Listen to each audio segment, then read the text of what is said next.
Gouvernement de quitter la salle parce que tout simplement, non seulement les questions préjudicielles n'étaient pas réglées, mais également sur l'essentiel des questions posées sur la table, le gouvernement n'avait fait aucun frémissement. Ce que nous comptons faire, c'est de dérouler notre deuxième plan d'action qui démarre aujourd'hui, qui consiste en une large campagne de communication à Dakar et dans toutes les régions, mais également avec des journées d'action qui seront marquées déjà avec le mardi 24 par un débrayage à partir de 9h. Le mardi 14, excusez-moi, autant pour moi, le mardi prochain 14, débrayage à partir de 9h, suivi d'une grève totale le lendemain mercredi. La semaine suivante, on aura un débrayage à partir de 9h le mardi 22, le mercredi 22, suivi d'une marche nationale à Dakar, mais également dans toutes les capitales régionales. Le lendemain sera grève totale, le 23, et la dernière semaine du mois de mai sera également marquée avec le même tempo, débrayage le mardi 28, suivi d'une grève totale le mercredi 29. Les syndicats d'enseignants qui se radicalisent avec un deuxième plan d'action. Le village de Diokoul, c'est dans la communauté rurale de Dia, région de Kaolack, victime de son sort. La localité ne dispose d'aucune infrastructure de base, ni d'électricité, encore moins de structures sanitaires. Outrés par ce mal-vivre, les populations ont tenu une assemblée générale pour mettre en garde les politiciens qui s'aventureraient à battre campagne dans leur localité pour les prochaines locales. Ils l'ont dit à Mamadou Matar Sarr. Ibou Ndiaye porte leur parole.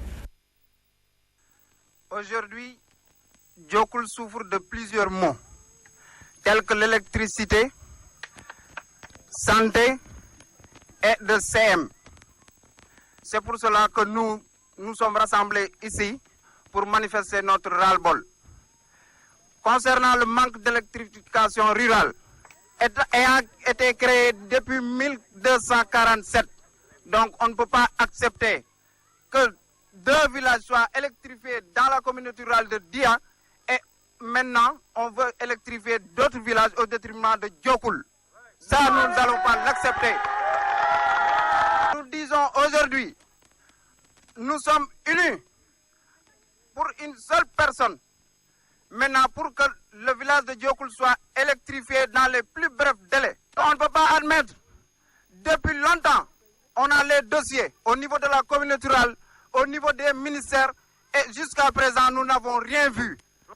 Nous voulons maintenant, après cette manifestation, nous disons gare aux politiciens, dans toutes les couleurs des partis politiques, de nous laisser indépendants s'ils ne veulent pas électrifier notre village. D'ici 2014, si le village de Diokoul n'est pas électrifié, il n'y aura même pas de bureau de vote ici à Diokoul. Il n'y aura même pas de bureau de vote. Donc, gare à ces politiciens-là. Nous ne voulons plus. Maintenant, il n'y aura plus de campagne électorale, ni d'élection ici à Diokoul. Voilà, Diokoul en rouge pour avertir les acteurs politiques. À Kédougou, les enfants et les femmes sont enrôlés dans des activités d'exploitation de l'or. La situation est alarmante, poussant même les professionnels de l'information à sortir plutôt de leur studio pour engager la sensibilisation sur le terrain. Pour rappel, ils sont des centaines à être soumis aux pires formes de travail dans les sites d'orpaillage. Solibou Ramadabo. Estimé à 150 le nombre d'enfants et de femmes enrôlés dans cette activité minière, la réalité est aujourd'hui tout autre après constat. En effet, ils sont des centaines et des centaines d'enfants venus de réseaux différents soumis aux pires formes de travail. Une situation alarmante nécessitant un engagement des journalistes dans le cadre de la sensibilisation. Les enfants qui sont généralement confinés dans des profondeurs de plus de 20 à 30 mètres, c'est aussi avec des risques d'ensevelissement dans ces puits. C'est aussi par rapport à la Convention 138 des enfants de moins de 18 ans qui sont employés dans ces mines. C'est également l'exploitation des jeunes filles. On les promet des fois des emplois plus fructifs. Et généralement, ils tombent dans le filet des trafiquants. Généralement, c'est des gens qui viennent des autres contrées de la sous-région et qui atterrissent au niveau de Kédougou, dans ces sites d'orpaillage où malheureusement, ils se livrent à la prostitution. Tout ça, en fait, montre que l'État doit faire quelque chose au niveau de cette zone. Lui emboîtant le pas, Ousseynou Diop, inspecteur régional du travail qui déplore ces conditions inhumaines, souligne que la place de l'enfant n'est pas au Dioura. Les conséquences du travail des enfants sont des conséquences néfastes, dès lors que c'est juste l'intégrité physique et morale de l'enfant, en plus de sa dignité, qui sont détériorées, qui sont bafouées, n'est-ce pas? Parce qu'un enfant, son travail, c'est juste un travail scolaire. Si on se réfère aux statistiques par rapport à l'éducation nationale, on constate que la plupart des enfants, disons, il y a un fort taux d'enfants qui ont abandonné les études pour s'adonner à l'orpaillage traditionnel. Venez constater de visu les conditions misérables de ces enfants. Les professionnels de l'information et de la communication qui ont visité quelques sites d'orpaillage se sont finalement rendus compte du danger qui guette ces enfants victimes du trafic d'hommes sous-régional. D'ailleurs, une orpheline âgée de 7 ans trouvée dans le site de Mamakhono a retenu l'attention de tous, d'où l'urgence de mettre fin à ces activités. Ici au site d'orpaillage de Kharakhena, Soli Bouramadabo pour la radio-télévision. Soli Bouramadabo, la communauté Rasta célèbre ce 11 mai le 32e anniversaire de la mort de Robert Nesta Marley. Bob Marley continue génération après génération de faire vibrer la planète avec son reggae. L'occasion ce 11 mai de rendre hommage à cet interprète jamaïcain, auteur-compositeur. Dans ce 13h, nous nous intéressons au lien entre le mouvement Rastafari et les religions. C'est un dossier d'Alioune Badara Diouf à suivre dans la seconde partie. À présent, la page internationale.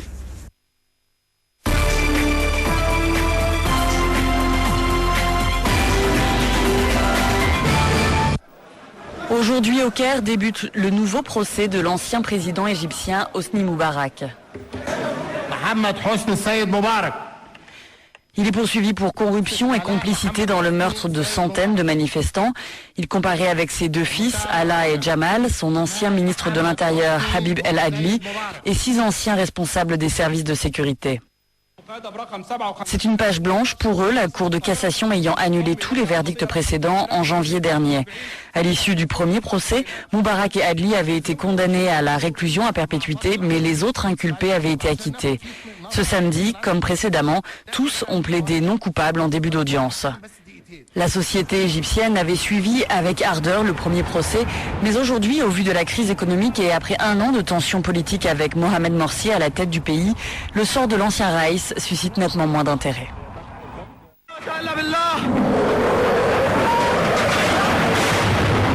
Alors que la guerre civile continue à ensanglanter la Syrie, Washington affirme avoir la preuve que le régime de Damas a fait usage d'armes chimiques. Les États-Unis ont toujours dit qu'ils reverraient leur position concernant ce conflit s'il s'avérait que Bachar al-Assad avait eu recours à ce type d'arsenal. Or, les preuves semblent s'accumuler.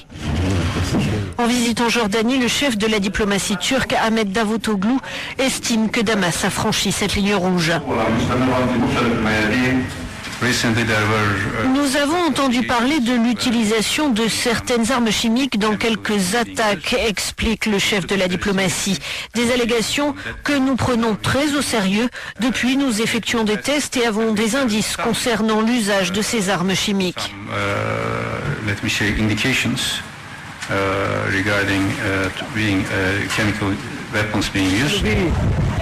La Russie continue, elle, à fournir des missiles de défense aérienne à la Syrie aux grandes dames des Occidentaux.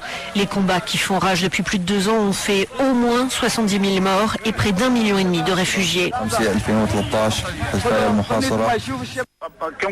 Au Pakistan, déjà 11 morts et 50 blessés quelques heures après le début du vote pour les élections législatives. À Karachi, le premier attentat très meurtrier visait un candidat laïque. Dans les morts, un de ses gardes du corps ainsi qu'un enfant de 3 ans. Quelques minutes après, à Peshawar, une deuxième explosion blesse au moins 8 personnes. Ce sont les femmes qui sont ciblées devant un bureau de vote qui leur est réservé. Puis une troisième bombe non loin blesse 4 personnes. Les attentats sont tous revendiqués par les islamistes du mouvement des talibans du Pakistan, le TTP. Depuis avril, les actes terroristes du TTP ont coûté la vie à 130 personnes et ont réussi à dissuader de nombreux candidats de mener campagne ouvertement. Mais aujourd'hui, les Pakistanaises et Pakistanais se rendent malgré tout aux urnes pour choisir leurs 342 députés et les représentants des 4 assemblées provinciales. Le parti à la tête du scrutin désignera le prochain gouvernement. L'ancien Premier ministre Nawaz Sharif est donné favori.